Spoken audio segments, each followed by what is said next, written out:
बच्चों, आज हम कक्षा 4 की सामाजिक अध्ययन विषय में पाठ 10 का अध्ययन करेंगे, जिसका शीर्षक है यातायात के साधन। यातायात के साधन होते हैं बच्चों कि जिन साधनों के द्वारा हम एक स्थान से दूसरे स्थान पर पहुंचते हैं या जाते हैं, या हमारा जो सामान होता है उन सामान को हम एक स्थान से दूसरे स्थान पर जिन साधनों के द्वारा पहुंचाते हैं तो वो कहलाते हैं यातायात के साधन। देखिए सब बच्चे किताब में, हमारा देश एक विशाल देश है। इसमें एक जगह से दूसरी जगह जाने के लिए तथा सामान भेजने के लिए यातायात के साधनों की आवश्यकता होती है कि हमें एक स्थान से दूसरे स्थान जाने के लिए और सामान को एक स्थान से दूसरे स्थान तक पहुंचाने के लिए हमें यातायात के साधनों की आवश्यकता होती है। यातायात के साधन 3 प्रकार के होते हैं। अब देखिए ये 3 प्रकार के यातायात के साधन। पहला है स्थल यातायात के साधन, जो ज़मीन पर चलने वाले जो साधन होते हैं। जल यातायात के साधन, जल यातायात में जैसे नाव, स्टीमर, बड़े बड़े जहाज जो जल में चलते हैं तो वो होते हैं जल यातायात के साधन। और वायु यातायात के साधन, इसमें आता है हेलीकॉप्टर और हवाई जहाज, ये है वायु यातायात के साधन। पहला देखिए वापस, स्थल यातायात के साधन। स्थल यातायात के साधनों को भी 2 भागों में बांटा जा सकता है। पहला है सड़क यातायात और दूसरे नंबर पे रेल यातायात। अब देखिए सड़क यातायात, सड़कों पर जो वाहन चलते हैं। सड़क यातायात भारत की महत्वपूर्ण कड़ी है। सड़कों पर प्रतिदिन कार, बस, ट्रकों को दौड़ते हुए देखा जा सकता है। सड़कों का भारत में एक बड़ा सा जाल बिछा हुआ है। सड़कों द्वारा पर्वतीय, रेतीले, दलदल वाले भागों को जोड़कर विभिन्न साधनों द्वारा यात्रियों व सामान को शीघ्रता से पहुंचाया जाता है कि सड़कों के द्वारा, सड़कों के माध्यम से ही, चाहे वो किसी प्रकार का क्षेत्र है, वहाँ पर सामान को एक स्थान से दूसरे स्थान पर पहुंचाया जा सकता है। प्राकृतिक आपदाओं, अकाल, बाढ़, भूकंप आदि के समय में सड़कें बहुत उपयोगी होती है।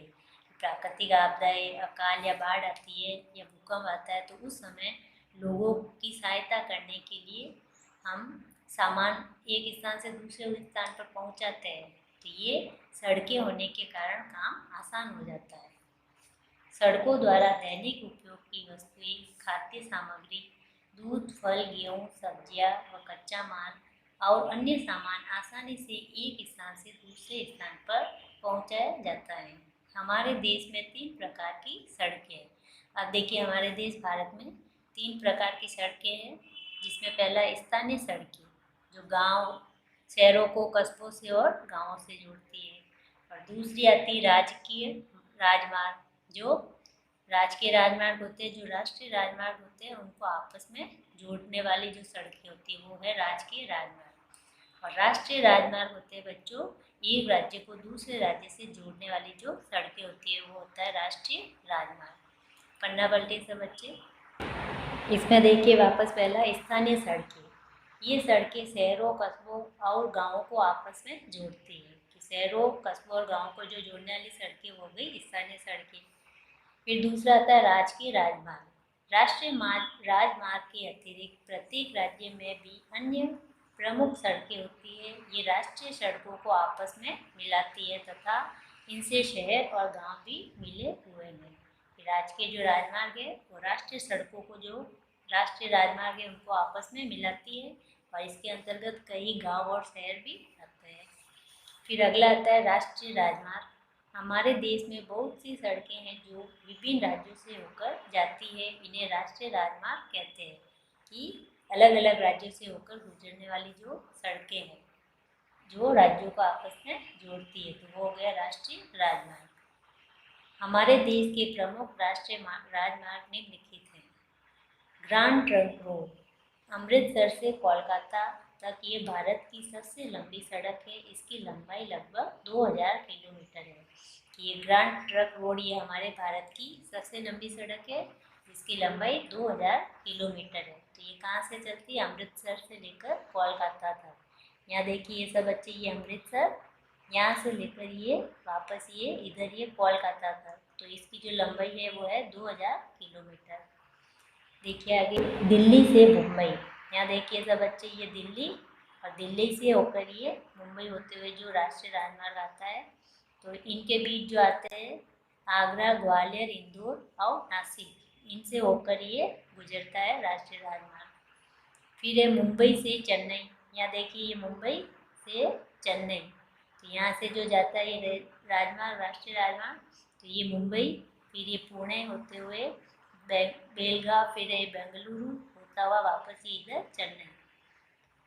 कोलकाता से चेन्नई विजयवाड़ा होकर, कोलकाता से चेन्नई जो जाता है राष्ट्रीय राजमार्ग वो विजयवाड़ा से होकर गुजरता है। मुंबई से कोलकाता, ये देखिए यहाँ ये मुंबई, मुंबई से लेकर फिर कोलकाता, यहाँ इधर देखिए ये कोलकाता, तो मुंबई से कोलकाता जाते समय बीच में जो ये आते हैं धुलिया, नागपुर, रायपुर, सबलपुर होते हुए ये राष्ट्रीय राजमार्ग गुजरता है। अगला है वाराणसी से कन्याकुमारी, रीवा, जबलपुर, नागपुर, हैदराबाद, बेंगलुरु तथा सेलम होकर, केन से होकर ये राष्ट्रीय राजमार्ग गुजरता है। फिर अगला देखिए दिल्ली से बेंगलुरु, यहाँ देखिए ये दिल्ली और यहाँ से होता है ये बेंगलुरु, तो आगरा, झांसी, नागपुर और हैदराबाद होकर। फिर है दिल्ली से मुंबई, दिल्ली से होता हुआ ये मुंबई जो राजमार्ग जाता है, तो यहाँ देखिए ये निकलता है जयपुर, अजमेर, उदयपुर, अहमदाबाद और बड़ोदरा होकर ये मुंबई इधर निकलता है। फिर आगे देखिए इन राष्ट्रीय राजमार्गों के अतिरिक्त प्रत्येक राज्य में अन्य सड़कें भी हैं, इन्हें राजमार्ग कहते हैं। ये इन राष्ट्रीय राजमार्गों को आपस में मिलाती है। इन राजमार्गों से विभिन्न शहर तथा गांव भी मिले होते हैं, कि जो राजमार्ग होते हैं अन्य सड़कें जो राज्यों से होकर गुजरती है। फिर देखिए आगे रेल यातायात, यह भारत का सबसे महत्वपूर्ण एवं प्रमुख यातायात का साधन है। हमारे देश में सबसे पहली रेल सन 1853 में मुंबई और ठाणे के बीच 32 किलोमीटर मार्ग पर चली थी, कि सबसे पहले भारत देश में रेल चली थी सन 1853 में। तब से लेकर आज तक इसका विकास निरंतर होता रहा है। हमारे देश में लगभग 61,460 किलोमीटर लंबी रेलों की पटरियां हैं। इन पटरियों के बीच लगभग 7,068 स्टेशन हैं। ये रेलों की पटरियों की संख्या है 61,460 और इनके बीच जो रेलवे स्टेशन है वो 7,068। भारत के मानचित्र में भारत के महत्वपूर्ण रेल मार्गों, प्रमुख नगरों दिल्ली, मुंबई, कोलकाता, चेन्नई, हैदराबाद, विजयवाड़ा, भोपाल, अमृतसर, जम्मू एक दूसरे नगरों को जोड़ते हैं। ये जो रेल मार्ग है ये आपस में एक दूसरे को जोड़ते हैं। रेल का हमारे विकास तथा सुरक्षा की दृष्टि से बहुत महत्वपूर्ण स्थान है।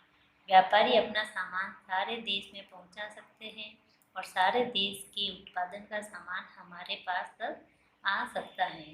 मालगाड़ियों से ही खाद्य पदार्थ होते हैं, जो खाने के जो पदार्थ होते हैं, फल, तेल, कोयला, मशीनें, खनिज पदार्थ पहुंचाते हैं और यात्रियों को एक स्थान से दूसरे स्थान पर ले जाने में सवारी गाड़ियों का प्रयोग किया जाता है। महामारी एवं भूचाल के समय भी रेलें दवाइयाँ तथा खाद्य पदार्थ पहुंचाती है। तो जो रेल यातायात है बच्चों, तो इसके माध्यम से हम बहुत लंबी अगर दूरी तय करनी होती है तो रेल यातायात इसके लिए सही रहता है, सुविधाजनक होता है। रेल यातायात से हम कई प्रकार के जो पदार्थ हैं हम एक स्थान से दूसरे स्थान पर आसानी से पहुंचा सकते हैं। अगले नए पेज पर आ जाइए।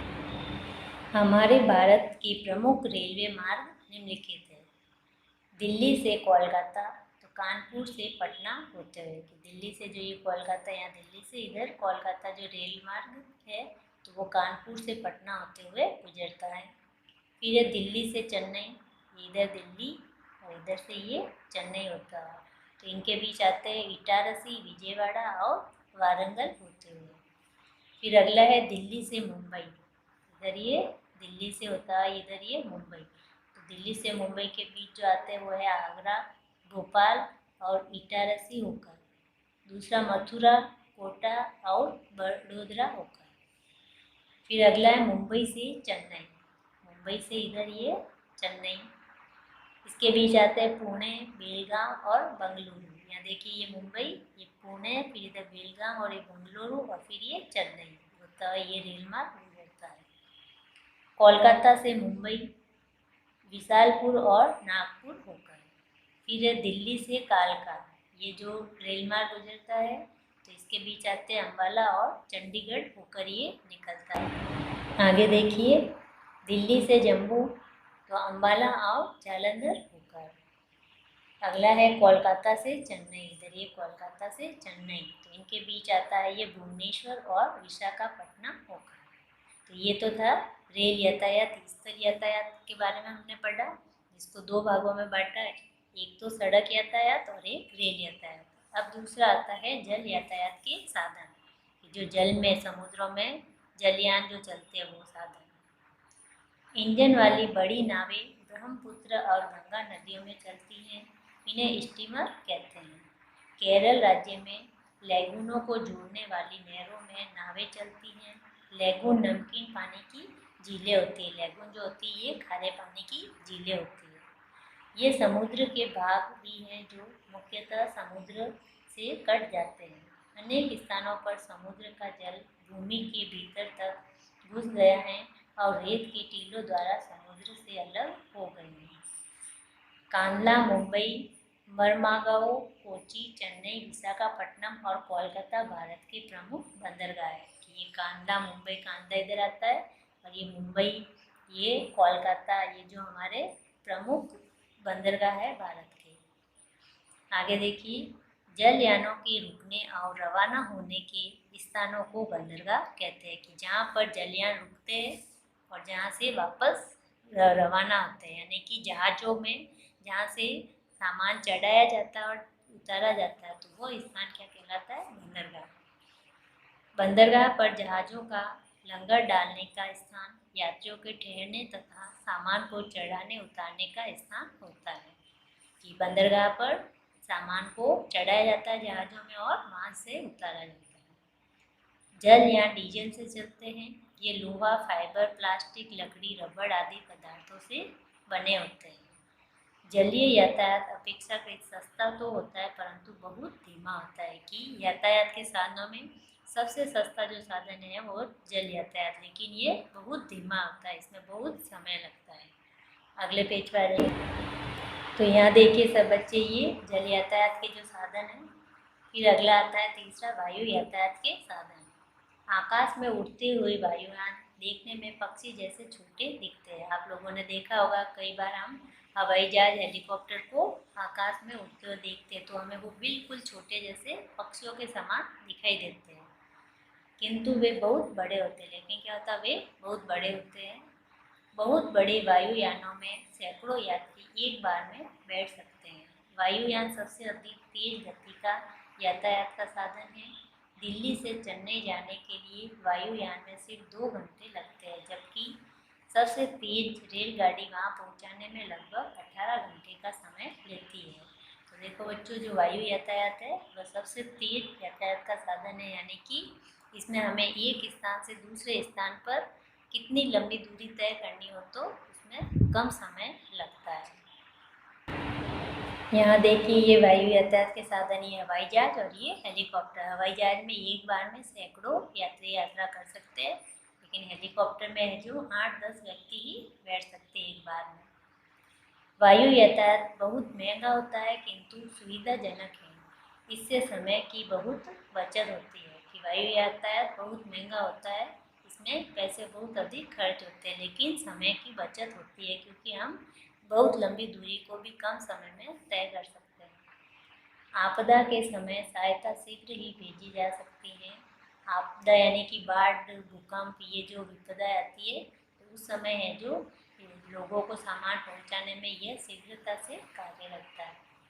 वायुयान उड़न पट्टी पर दौड़कर ही चढ़ते उतरते हैं, किंतु हेलीकॉप्टर बिना उड़न पट्टी के ही उड़ान भर सकता है या उतर सकता है।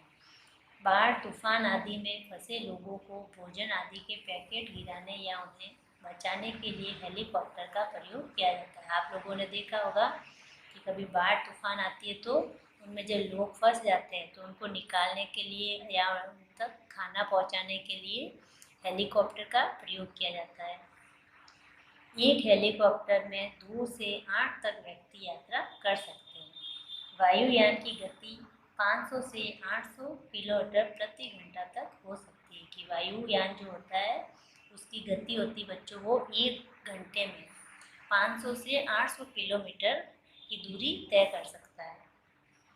हमारे देश में कोलकाता, दमदम, मुंबई, सांताक्रूज, दिल्ली, पालम तथा चेन्नई, मीनपक्कम तथा अमृतसर बड़े अंतर्राष्ट्रीय हवाई अड्डे हैं। ये हमारे देश के सबसे बड़े हवाई अड्डे हैं। इनके अलावा अन्य छोटे हवाई अड्डे भी हैं जिनसे देश एवं विदेश को वायुयान आते जाते हैं। नए पेज पर आ जाइए। देखिए आगे हमारे देश के प्रमुख वायु मार्ग निम्नलिखित है। कोलकाता से मुंबई, दिल्ली, चेन्नई, भुवनेश्वर, विशाखापट्टनम, गुवाहाटी, काठमांडू, ढाका, रंगून, इम्फाल और अन्य राज्यों को। और फिर देखिए दूसरा दिल्ली से जो है तो वो है श्रीनगर, चंडीगढ़, अमृतसर, पाटनकोट, जम्मू, मुंबई, चेन्नई, कोलकाता, अहमदाबाद आदि यहाँ तक ये पहुँचते हैं। फिर आता है मुंबई, चेन्नई, बेंगलुरु, हैदराबाद, राजकोट, कोची, अहमदाबाद, दिल्ली, कोलकाता और कोलंबो को यहाँ तक ये जाते हैं। तो ये पढ़ा हमने यातायात की साधनों के बारे में, स्थल यातायात, जल यातायात और वायु यातायात। अब देखिए इससे संबंधित याद रखने योग्य बातें। यातायात के साधन 3 प्रकार के होते हैं: स्थल यातायात, जल यातायात और वायु यातायात। स्थल यातायात भारत की महत्वपूर्ण कड़ी है। यहाँ पर सड़कों का जाल सा बिछा हुआ है। जल यातायात सस्ता होता है मगर इसमें समय काफ़ी लगता है। यातायात का सबसे सस्ता साधन है ये जल यातायात। वायु यातायात महंगा लेकिन सबसे तीव्रतम साधन है। ये महंगा है लेकिन कम समय में हम अधिक दूरी इसके द्वारा तय कर सकते हैं। तो ये आज हमारा पाठ यहीं पर समाप्त होता है। सब बच्चे वापस से इसको अच्छे से पढ़ेंगे और ये याद रखने योग्य बिंदु है जो आपको याद करना है।